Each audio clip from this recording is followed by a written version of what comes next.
Yeah. No. Okay. So yeah. So if I did this before. I played the Ozzy Osbourne while I was doing that, recording it, and then they got copyright infringement because Ozzy. Yeah. Okay. But so I listen to that in the morning, and I like that song. I really like this genre of Ozzy Osbourne. It's entertaining to me, and so. But I didn't get all like emotional about it. But when I'm telling you the story, why do I get emotional about it? But it's more. It's deeper than that. Okay, and so let me go here. So with classical conditioning, a stimulus. Let me move zoom in a little bit here. With classical conditioning, a stimulus, an associated stimulus. So the stimulus is the song, but I can hear the song and not get emotional. But when you're telling the story, what happens?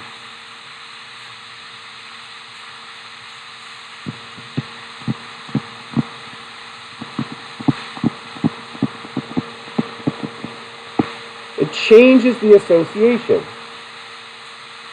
So there's a really annoying word that is used way too much in our society. I don't want you to use the word trigger. I want you to use the word conditioned stimuli. The conditioned stimuli. So my son watches this really annoying person on YouTube who's like Dutch, and he gets upset by things, and people send him things to make him upset. Why would they do that? I don't know. I have to turn this off right now. And he's going on. And I'm like, why do you watch that? He goes, it's funny. And it's basically this poor gentleman has some sort of OCD, and he keeps sending him things like a picture of a shoe with this lace untied. And he gets very upset by this picture of a shoe with this. But anytime you have something that is a conditioned stimulus, it's more than just the stimulus that was there. So, okay, so what did you say? It brings back memories. You said something that was... Yeah, past experience. So it's this conditioned stimulus activates emotions.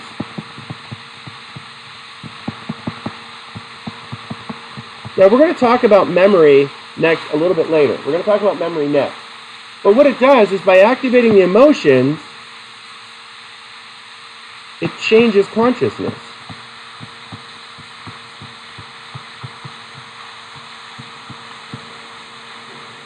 It changes consciousness. Okay? That's called therapy. I get your laughter and I take it full credit and responsibility. Okay. Hard problem having dyslexia. Okay. So, and luckily I was never diagnosed, so I'm just stupid. Okay. So now, my daughter's diagnosed. She's fine. So, whenever we go to the doctor for my daughter when she was little, we're trying to figure out why she was struggling so much. Every time, like, she'd go through these tests and test positive for dyslexia, my wife would just look at me. Sorry. I'm exactly the same way. Okay. So, we got in a slap fight in the kitchen yesterday, my daughter and I. One of those. What movie is that from? Oh, it's from Strange Brew. Oh, I can't hit her, so she will. But, stop. And they just start smacking each other with the right. Okay. I don't know. So anyway, whenever you have a trigger, a conditioned stimulus, it changes emotions. Those emotions change your consciousness. This is the idea of those stupid Red Stripe commercials that I showed you. Boo, creepy foot doctor. It's important to say at all times. Okay, but when you watch those ads, I could play the Bud Light one, the swear jar one.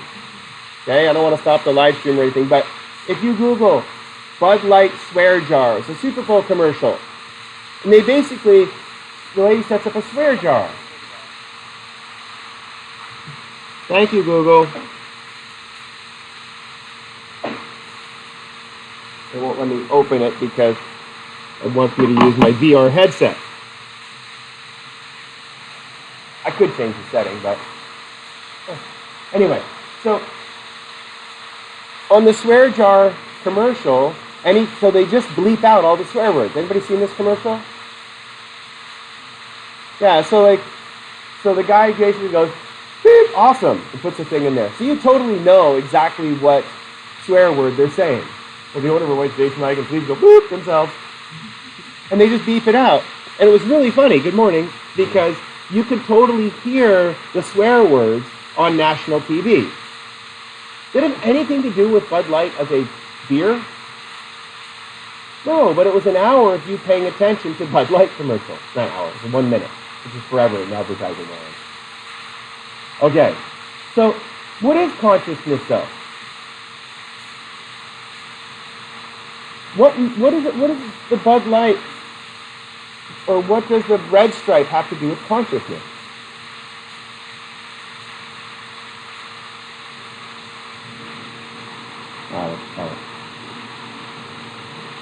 Awareness.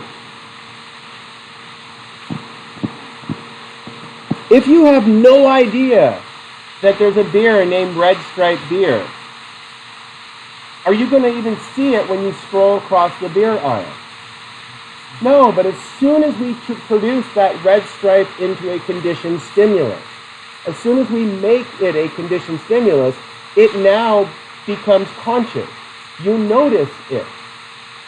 You can easily see this as whenever you get a car. Has anybody gotten a new car to them lately? What kind of did you get? Oh, cool. Little box. Oh, they're so cute. You just want to give it a hug every time you go out and see it. The Scion XB, the Nissan Cube, and they're perfect little cars. Okay, great gas mileage, lots of space. Do you notice more of them now?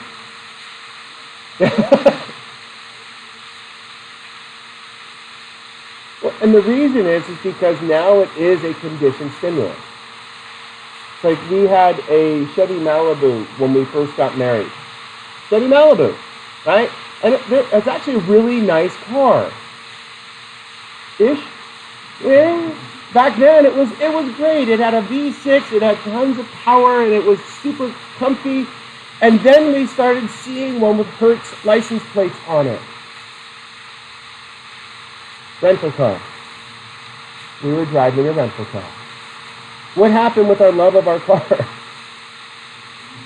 Oh. My wife had she had a Nissan Altima. The most boring car on the planet. However, it was awesome because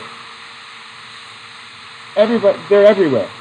But they're just quote car, unquote. And are they rental cars? Yeah, mid-level rental cars. Maybe it's a tiny little car. But anyway, she loved it because she got in it and she blended into the world and no one noticed her driving back and forth to work.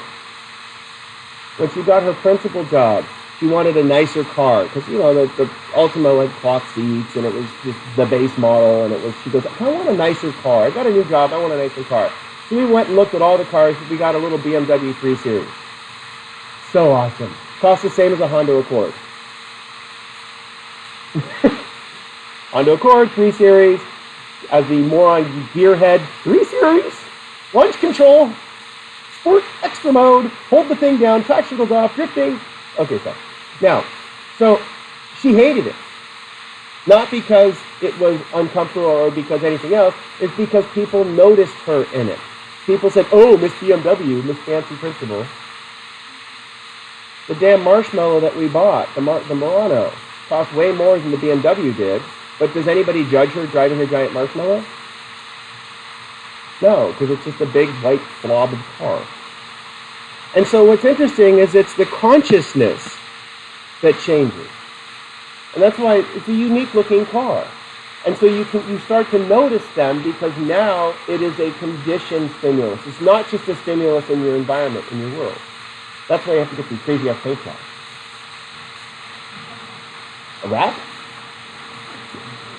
Okay, so it's interesting, but when we start looking at this whole idea of trying to understand learning. Learning is literally just a response to stimuli in your environment. Stimuli that are rewarding to you, you tend to repeat, or look forward to, or do behaviors to get said stimuli. Behaviors that are punishing, what do? You avoid them. Our world is full of stimuli. But so why talk about the coronavirus? Why talk about washing your damn hands? We were talking about this in stats. How many people were touching their face, and one girl was chewing off her fingernails, kind of like a... She had one broken one and was trying to get the acrylic off. One girl was eating, what was she in the back row? Fruit snacks or something like that. She had really long fingernails. She was like putting her finger in the little box and like scooping one out, pulling it out, and looking at it for a while and munching on it. I stats course was very boring yesterday, evidently. Anyway, students were eating themselves. But chewing off your own foot to try to get out of class. But the numbers of people that were touching their eyeballs and faces in an open computer lab. Of course, as I was saying that, I'm rubbing my eye. I ate my sandwich. Did I wash my hands? No. Okay, so the idea of becoming conscious and aware is all about these conditioned stimuli. So let's look at what is the ultimate highest level of consciousness? What is the ultimate, or we can go the other way too. What is the lowest level of consciousness?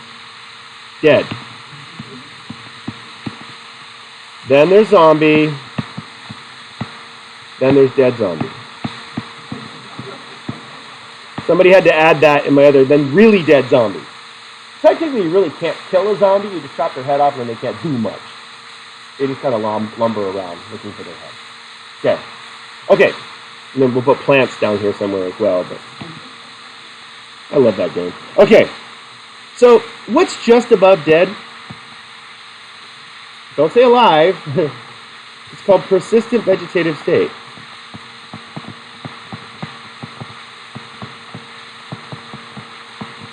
Don't laugh at my vegetative. Okay. Good morning. Okay. So we see this. What's another word for persistent vegetative state that it's a lot more common used? Coma. Yeah, we use it. People call them vegetables because persistent vegetative state. They don't really turn into giant carrots, but they do go into a vegetative state. And a vegetative state means that they're non-responsive. We use the word coma. Coma actually can go quite conscious compared to persistent vegetative state. And so when someone is in a persistent vegetative state, they are non-responsive to stimuli. However, in someone in a coma, they can be responsive to stimuli. So, for example, there was a young woman years and years and years ago named Terry Schiavo. Terry Schiavo had suffered from major anorexia in her adult life. And so she starved herself multiple times. Excuse me. And one of the times she ended up having a stroke as a result of her anorexia. And the stroke damaged a very large portion of her brain. And she was pretty much in a coma. She was in a relatively sedated state, not because of drugs, but because of her brain just not functioning. A very large portion of her brain was killed. So her husband said, pull the plug. She would not want to live this way. She's not the kind of person, did not have a do not resuscitate order in her will or a living trust or whatever. Okay? So as a result, they kept her alive. Whenever her folks came in, whenever her husband came in, she would smile, she would grip hands. But was she there? Depending on who you ask. The parents said, yes, that's my daughter, we're going to keep her alive because she's still there, she still recognizes us. The husband going, I know her, she doesn't want to live this way. The husband won, by the way. They removed her from the feeding tube and she passed away. The parents tried to sue him for wrongful death, but lost in court. Really a fun weekend for that family. Okay, so what's interesting is how do we know if you are there or not? Brain activity. The best way to measure consciousness is looking at brain activity. So if you find someone all deadish on the side of the road and you're EMT, what do you check for first? Heart rate first. You check, breathing, breathing heart. Okay, if the heart's not functioning, you start CPR, and then you make sure the breathing thing. Okay, but then when they get into the doctors, a lot of times the doctor shines a light in their eyeball. What if the reflexes aren't causing the eyeballs to reflex? What is that a sign of? Brain, yeah. Or their eyeball nerve's been, well, I'm shining the light on their eyeball. It's not seems to be working. It's usually a sign of major brain trauma. Okay, so what I can do is if I have that electrode cap, I can sit the electrode cap on your head, and it works, which is getting better. One of my TAs this semester has got 9 out of the 14 electrode clips fixed and sanded and put in place. So we're almost ready to go with that thing. So if you remember from Brian, no, wait, don't remember. Your name. Oh, fine. Okay. Remember from his brain. I just assumed his number, I'm sorry. Okay. When he was looking around. Okay. So when he was looking around and wide awake, his brain looked like this. When he closed his eyes, his brain looked like this. Right? If we were to let him go to sleep, his brain would do this. Okay? So these are what we call beta waves. Okay, I'm going to write the word down here. These are called alpha waves.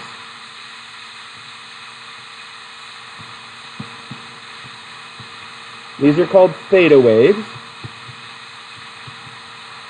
And then you get these little things called sleep spindles.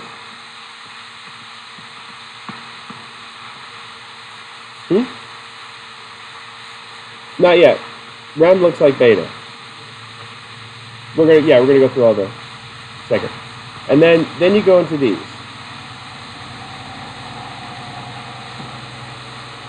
And this is called delta.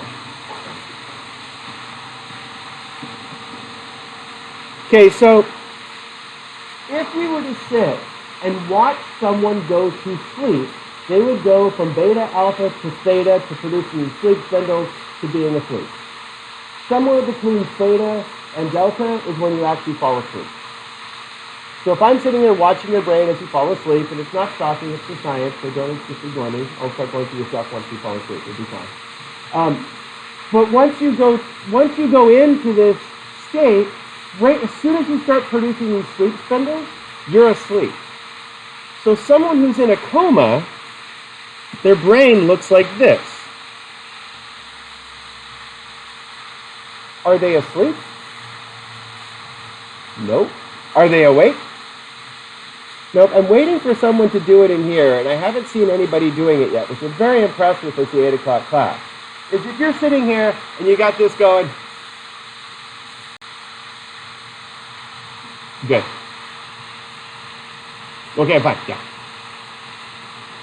What are you doing right when you... What does it feel like? Feels good. In order to keep your brain in a state of alpha, it requires a lot of activity. When you stop activating your alpha waves, if you're reading a very good book, you're in alpha. If you're reading a boring book, you shift from alpha to theta. You turn the page, you have no idea what you just read on the previous page. Yeah, you got a little bit going today. Good tell. Yeah. And anybody know what the cause of daytime sleepiness is? Brace yourself. Not enough sleep. Crazy, I know. How do you fix that? Sleep more. Wow. Sorry, but usually you can tell because when someone closes their eyes, the more wide awake you are, like you just did, when you blink, your eyes blink very fast. When you're sleepy, what happens with your blink? It's a slow blink. It's as if your eyes are like, as soon as they close, you're like, no, stay. Just.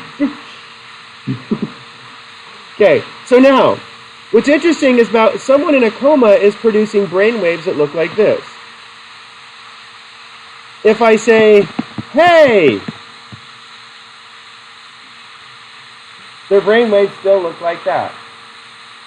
So are they responsive to stimuli? Think about it as you're falling asleep. What happens to the sound of my voice?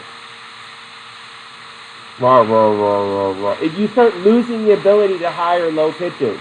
If you're trying to drive and falling asleep, yeah, you hit the dots. That's why they have dots in California. California has straight roads. You think about Interstate 8. It's got 2 bends in it. And they're both in El Cajon, where there's always crashes. And what happens to the freeway up north? Anybody's ever driven up to Carlsbad lately? They shift the whole freeway over lane and one back where they're fixing a bridge. There's so many people crashing into each other there because we're not used to curbs in our freeways. So they put dots on the lanes. What do the dots tell you? Pay attention. And most of the crashes on the freeway are people rear-ending people stopping in front of them.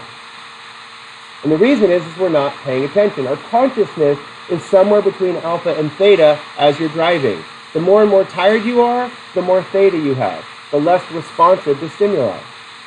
So what if you've been in this state of theta for a month? What if you've been in a coma for a long time? Your body starts disconnecting from your brain. The longer you're in this vegetative state, the harder it is to get out of this vegetative state. Because in order to maintain consciousness, you need feedback. And I'm going to write really quickly down here, SRSP. What do you need? What is the feedback that you need? Stimuli. Yeah, stimuli. What makes the brain work is stimulus. Stimuli cause behavior. Without any stimulus, what happens to behavior? Your body says, well, we don't need that anymore. Because your brain doesn't care about the big picture of your brain. Your brain cares about the functioning of itself. Okay, so here's a really cool, and they started this back in the 1970s. A young lady was in a bad car accident in a persistent vegetative state. Her brain was producing a lot of theta waves. Most of the time, she was completely unresponsive. The family's like talking to her every day, trying to stimulate her brain, and she just wasn't responding. So the doctors were having discussion, like, can we just pull the cord? She's keeping a lot of money, keeping her awake. We can just take away the food tube and the water tube, and you take away the water tube in like 2 days, the person's pretty much gone. And so the neuroscientist working at the hospital, as soon as you have someone called a beating heart cadaver means the person's dead, but they're keeping their heart going so that they can use the organs for something. Scientists love this. They're always waiting around by the dead, dying people. Can we play with the body before we get rid of it? So the neuroscientist stuck electrode cap on her, very much to like his. Remember still. Moving on. Okay. And so then, all of a sudden, they propped her eyes open and showed her a picture of a house. Cool. Thank you. This is not my beautiful house. Okay.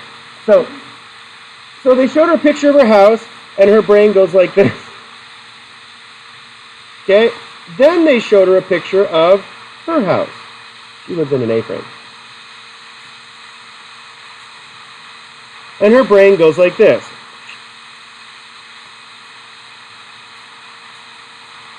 So wait a second.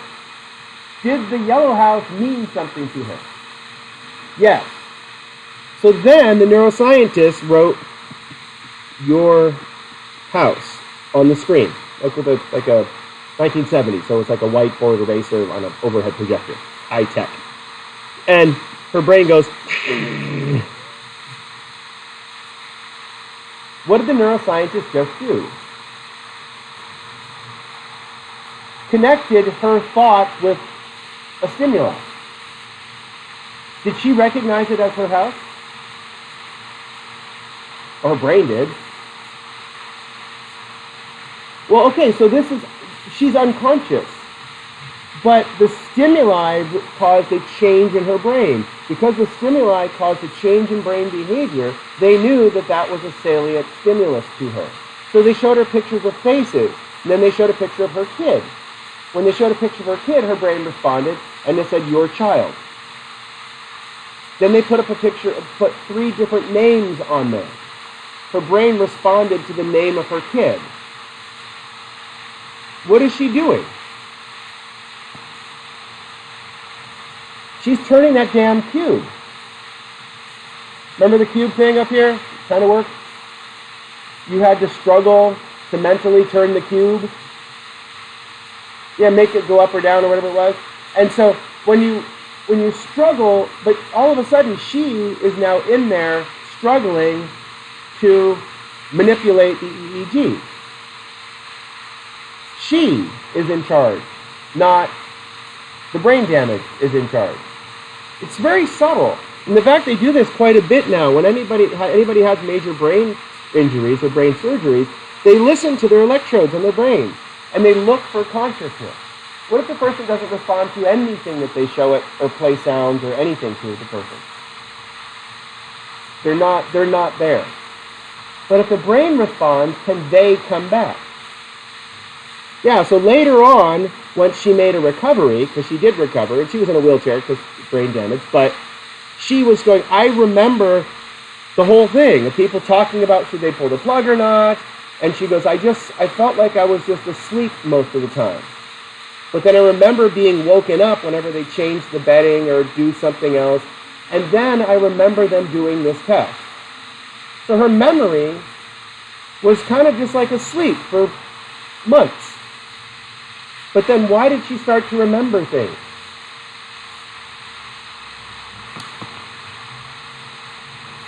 Because they stimulated her brain and gave her feedback for what she was saying.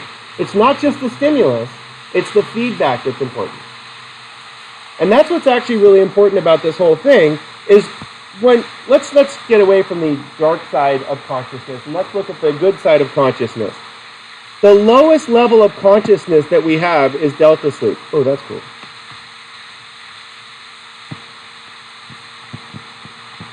That's a much better sign than the other one was. Come on, computer.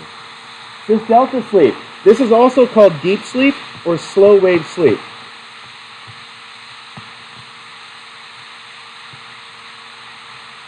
So, to understand sleep, I'm going to scroll down a little bit, and then when I scroll down, I'm going to make a night's sleep for you, so you can kind of see how this goes. Okay, so I'm going to scroll down right here.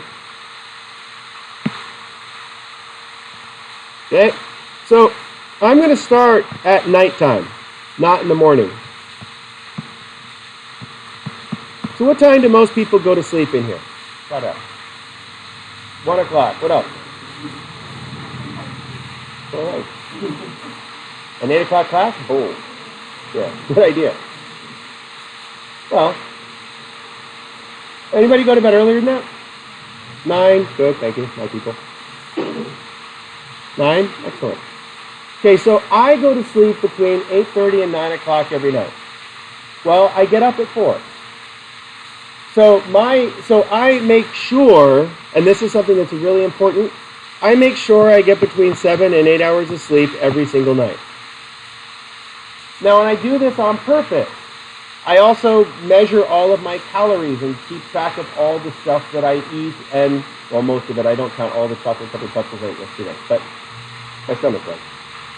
Okay, but why do I pay attention to my sleep? Say it louder.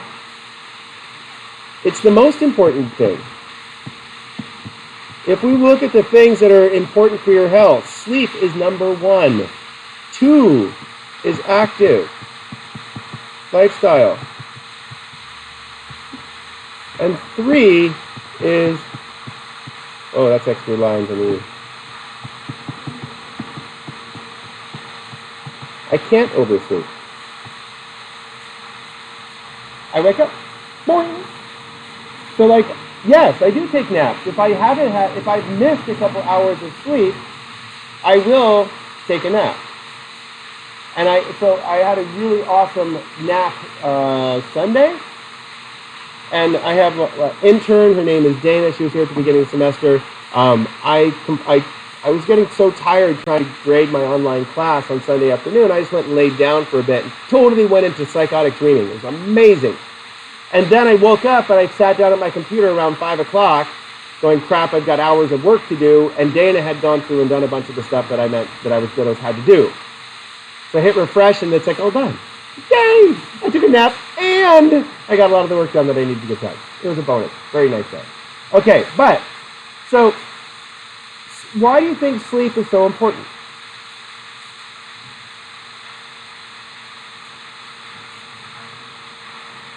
The first half of your night's sleep, okay, so here's nighttime. The first half of your night's sleep, your body goes into a state of delta, deep sleep. And this is what allows your immune system to recover.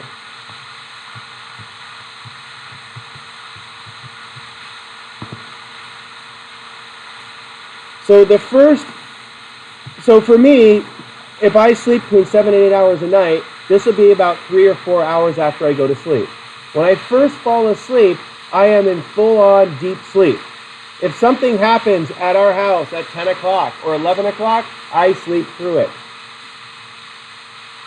Right now, our dryer has been going squeak, squeak, squeak, squeak, squeak, squeak, squeak, squeak for the last 3 years.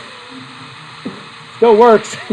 A zipper got caught between the little grommet on the side where the bushing is that it rides on and scratched a big groove in that little plastic bushing, whatever. And eventually the plastic bushing wore off, and so the thing just squeaks horribly. So if we start the dryer before we go to sleep at night, what do I hear? Nothing at all. If I can fall asleep, if I can ignore it long enough to fall asleep, I'm out. So when you get into deep sleep, ask that question in about 3 minutes. What's scribbling my eye? Okay.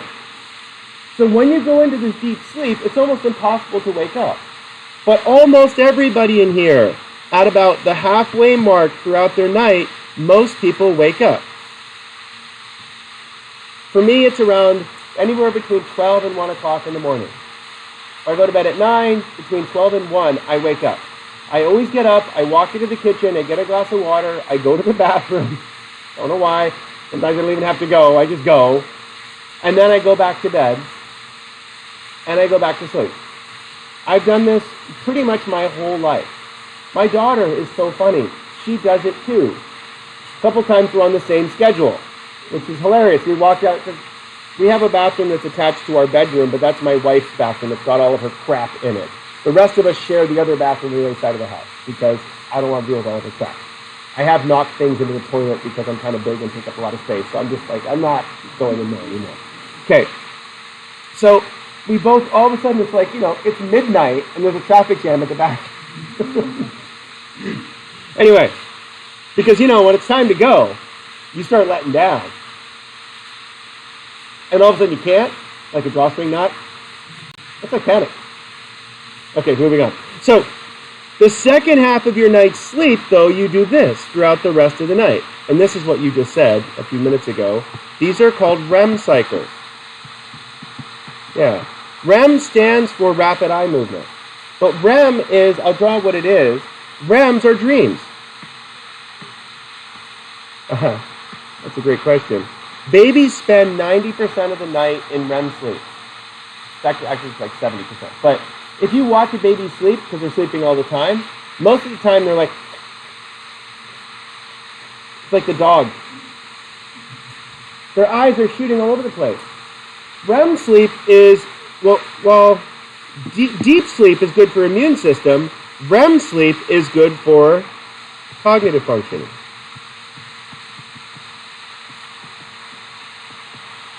Teen or adults are much different creatures. Yeah, so young people, sorry to bug you on this now, if you're below the age of 22, you should be getting about 10 hours of sleep a night. Ha ha, suckers. Okay, if you don't get 10 hours of sleep a night, you are sleep deprived. Thank you. So sleep deprivation. Now this, please be careful. This is how this works. Your REM cycles have a set point. A set point means you have a amount you need. If you do not get the amount of REM sleep that you need, what happens the next night when you fall asleep? You get extra. So like when you have the fever, one of the problems when you have a fever, it puts your body into a state of deep sleep. So you close your eyes, you open your eyes, 7 hours have passed and you feel exhausted. Yeah, that's good old. Then you take an ibuprofen. We're a big Alka-Seltzer family. We like Alka-Seltzer. I don't know why. It's just basically Tylenol and something else in there, but it's fizzy and we drink it and it makes us feel better. You take the Alka-Seltzer and all of a sudden you have like crazy ass dreams for like 6 hours. Are you really dreaming for 6 hours? Yes. Dreams run in real time. So, I had one of my students in my other class, she shared that she's suffering from depression. She can tell when she's depressed because the second she falls asleep, she goes right into dreaming. So if you fall asleep and you go right into dreaming, what does it tell me you are deprived of? REM sleep. So, wait a second. Who cares? Why not just get your REM sleep at the beginning of the night and then sleep the rest of the night? Say it louder. Your immune system doesn't build up.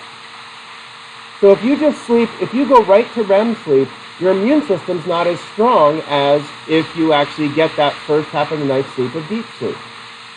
And this is why sleep deprivation is really bad. And most of you do that because you have jobs and studying and school and kids and whatever else crap you guys are trying to do in your life. Okay? Life sucks. Especially if you have insomnia. You spend the night, especially insomnia, you spend the night here. Just enough to be asleep like you're sleeping in a classroom, but not enough to get into deep sleep. So every night that you have insomnia, what happens the next night? It just seems to get worse because the more stressed you are, the more your immune system, you get sick more often, increases the risk of cancers. So how do you fix your night's sleep? Say louder. How do you fix that though? Yeah.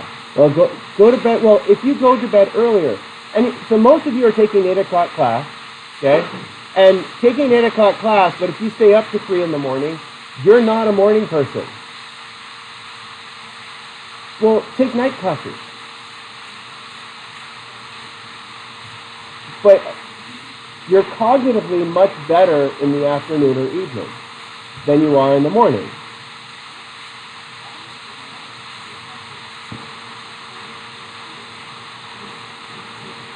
Oh, it's ceramics. Very relaxing.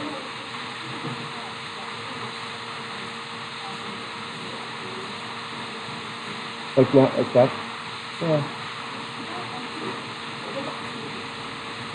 Yeah.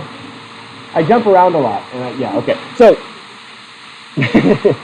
I try. Okay, so the problem with, I'm a morning person. I've been a morning person ever since my mom said, like, when I was a little baby, I would, like, get up first thing in the morning. And I wouldn't cry or anything. I'd just be wide awake. She'd get up and stumble out of bed and come in to feed me or something, and I'd be there, hi! Wide awake. Well, but because I am a morning person, why do I go to sleep at 9:30? Because I need to maintain my set point. If I stay up too late, And I purposely don't stay up late grading things. That's why Anna is entering grades in for me right now. But I don't stay up too late grading things because I make sure I get my first half of night's sleep. I will get up early in the morning, and a lot of times I will get up at 3 in the morning, make some coffee, and get my work done first thing in the morning, and take a nap in the afternoon, because I think much better, I am much more cognitively functioning early in the morning, because that's when my brain is the freshest. So everybody, it's really interesting, is that teenagers, most young people, what happens to their rhythm, their REM cycles? They shift. Most young people can't go to sleep until like 2 or 3 hours after sunset. So most young people are up late. Us old people do what? Go to bed early. Well, most. And in animals, it's actually kind of funny. Anybody watch the Ask the Cats movie? It's a horrible, horrible movie. There's these really cute little cheetah kittens, and they're like, and then there's a thunderstorm, and then the announcer goes, during the night, the hyenas came, and there's only 2 left. My daughter's like, ah! Yeah. But the big old massive lion, or big male lion that beats everybody up, he goes to bed as soon as the sun goes down. All the young lions are doing what? Running around being lions. Well, how come the young male lions can't do that when the male's around? The adult male. He'll kill them. He sees them as a threat. Is anybody raised with cows? You have the hat. Teenager cows. Well, teenager cows are a pain in the ass. They get out. We always make the jokes like the heifers are the big problem. They're the ones that are like teenager cows. In the middle of the night, they all break through the fences and go and stomp through neighbors' gardens. What are all the adult cows doing? Standing there sleeping. You look at the cow. You're asleep, aren't you? But the heifers are like, da-da-da, da-da-da-da, and why are they causing problems? Their biological rhythms are offset of adults so that they can start to learn how to adult without the adults telling them not to. Dogs are the same way. If anybody has a puppy, you have, as soon as they hit that weird adolescence phase, in the middle of the night, they're rummaging through the house bored. And then eventually they figure out a normal sleep schedule. The neighbors have a new boxer puppy, and she sleeps on her back and gets under the covers and like pulls her covers up. And she's like this, with the covers like pulled up with her little paws. I gotta have to send me that picture. It's so cute. Okay, so I'm gonna draw the rest of your day in here just so you can see how this works. Yeah, this is the circadian rhythm. This is caused by, I'm going to draw this over here. This is caused by your pons.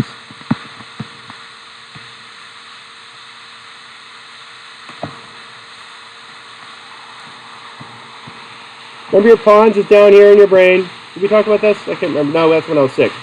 So this part of your brain called the pons controls whether you're awake or asleep. So when you're feeling that really sleepy stare motion, you've got it going pretty good right now. You got it. Yeah, where you're looking. Okay, you feel it. That's when you start to feel it. That is your pons sending a signal up to your thalamus, which is in the center of your brain, telling it. It uses a chemical that's called serotonin. When this chemical serotonin is released into your thalamus, it shuts off your senses. They just slowly get shut off. So like, it was kind of fun last night. I was listening to the dryer squeak, and our ceiling fan has a little tick, tick, tick, tick, tick, tick in it right now. Oh yeah. And the rhythms don't line up, so it's really awful. Okay.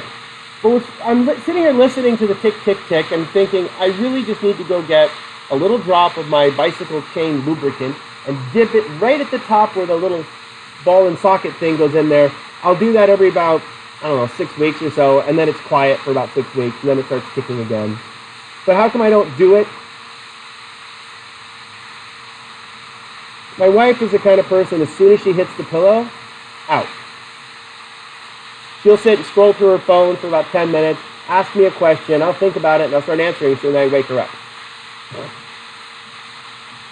But, so, when your pons releases this chemical, the serotonin, into this thalamus, in your thalamus, all your senses slowly disappear. And I was sitting there trying to notice when I could stop hearing the ticks. Because as soon as you stop hearing the ticks, then your brain's producing those theta waves. Can you be conscious at that point?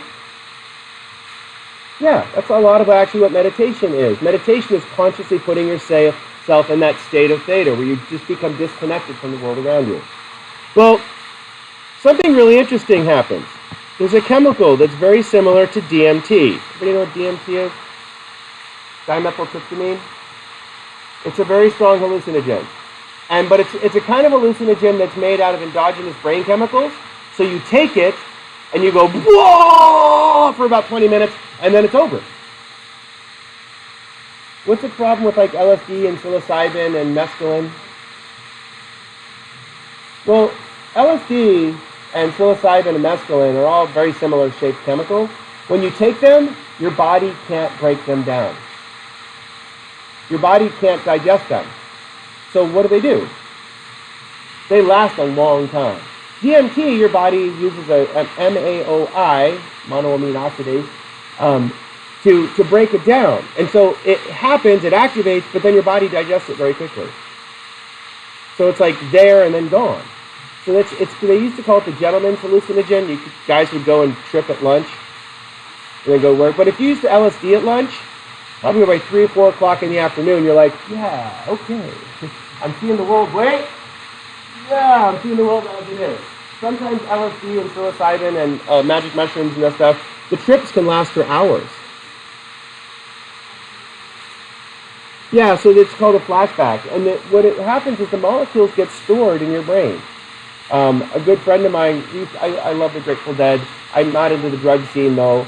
And so I used to always drive to the concerts, my buddy Matt's band, which was great. You hit a bump, headlights would go off. You look for something else to hit so the headlights go back on. Clunk! Oh crap! Okay, clunk! Okay, we're good. He goes, you ever going to fix that? No. Sure.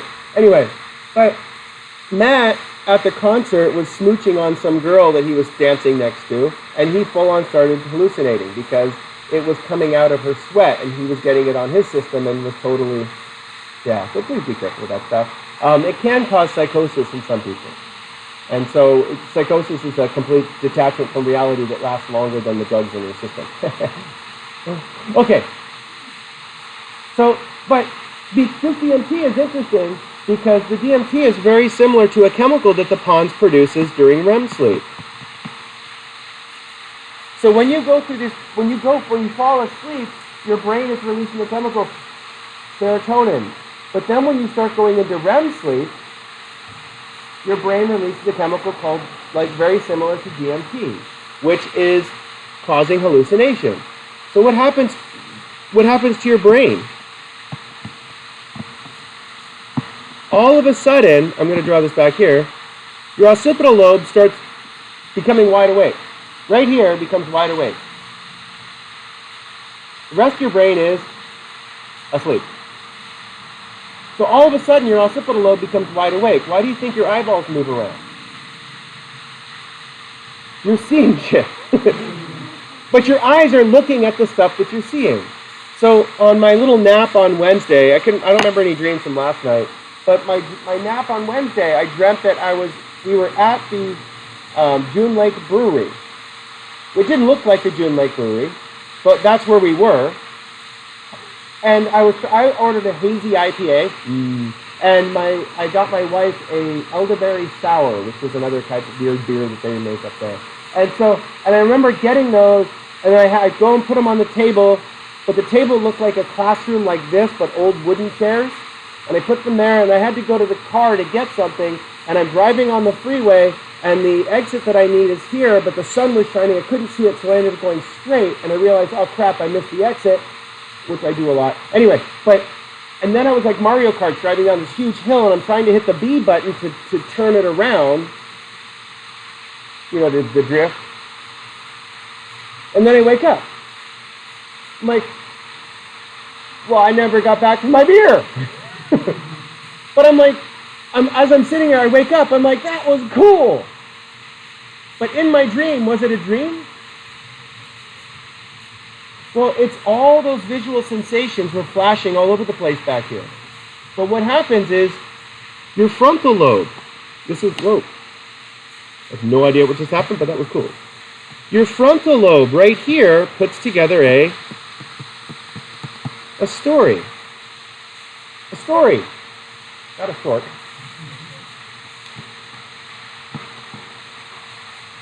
It all depends on whether there's a part of your brain called the hippocampus, which stores memory. All depends on whether your occipital lobe is attached to your hippocampus well. I have very good visual memory. And if you have very good visual memory, guess what? You probably remember your dreams better. They're mostly visual hallucinations. Mostly.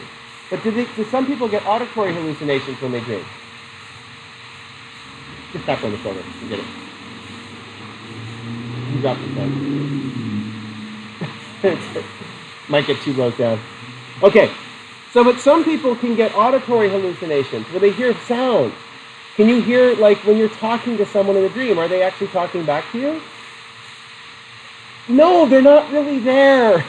But your brain generates, it's the same thing as that when Neil Harbison guy with the radio, all right, it was my brain producing the electronic sounds. I dreamt in color. So the perception is there. The perception is real. But the reality itself is missing. So what happens is your pons is sending these signals up, hallucinating the crap out of your brain, and creating a story. Should you analyze or interpret your dreams?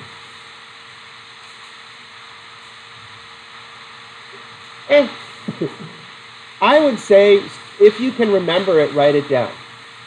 And you'll start to realize that most of them are complete nonsense. Most of them are complete nonsense. However, if you've had a traumatic event, or you've been playing a video game for too long, what do you start dreaming about?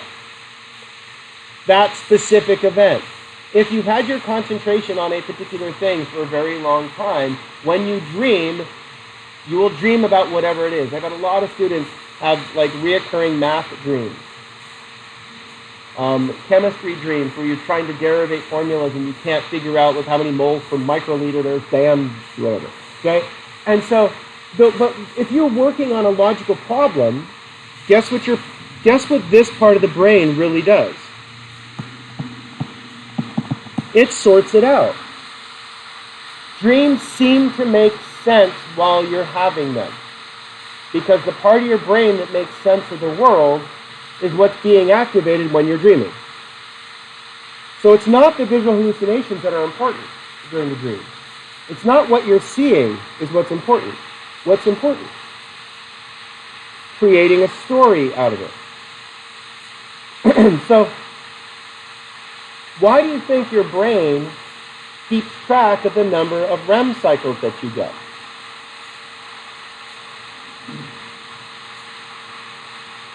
There's 2 hormones, they're actually called proteins. The proteins are called PER and TIM. We all have these proteins. They discovered them in fruit flies. Last summer, the guy won the Nobel Prize for discovering these in fruit flies. But every hour, you produce one of these little proteins called TIM. Every hour you're awake. Every hour that you're asleep, or every couple hours that you're asleep, you have these little enzymes. Wow. Yep. Waka, waka, waka. Okay, and what he does is, waka, waka, waka. Oh, come on, I could have done it. And he goes through and eats them all. And what he poops out is DMT. So as the TIM is being produced, as it's being produced, you're wide awake. As it's being digested, you're producing this chemical. And it turns out that if you wake up in the morning and you still have some TIM left over from the night before, stop thinking of TIM, it's Moe's story.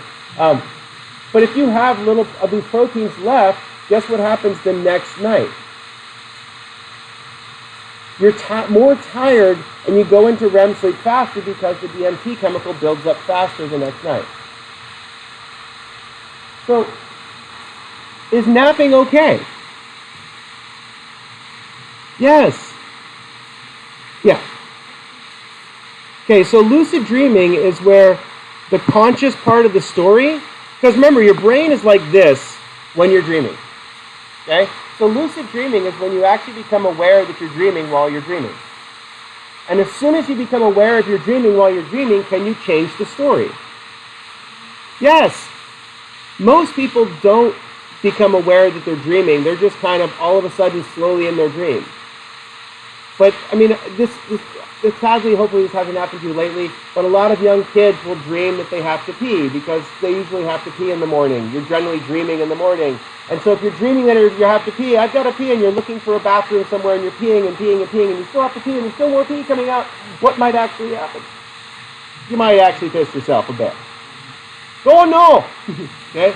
But what's interesting is that actually becomes a lucid dream, technically. Because is your reality being intermixed into the dream? Has anybody ever dreamt that there was a fire alarm going off in their house, but it was their phone trying to wake them up? or dreaming that you're trying to cook something in the microwave and it keeps beeping and you can't cook something and you're like, it's your phone. So, or you're trying to answer your alarm clock. See, that's another one. You're like, your phone's ringing, you wake up, hello? Hello? It's your alarm. Okay, because are you really, when you're asleep, are you really conscious? Your consciousness is somewhere off to the side. So I want you to, just for the last minute here, think about why your brain needs to, why do you need to dream? What's the whole point of it?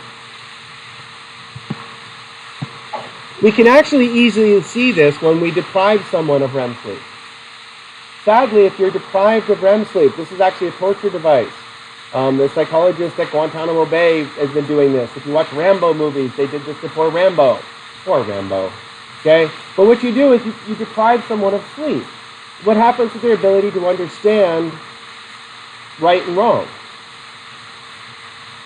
The person can't think logically. You need to exercise this logical thinking in order to process your thoughts. So, bring more questions about sleep at the beginning of class next time. So we're going to go through the higher states of consciousness as well.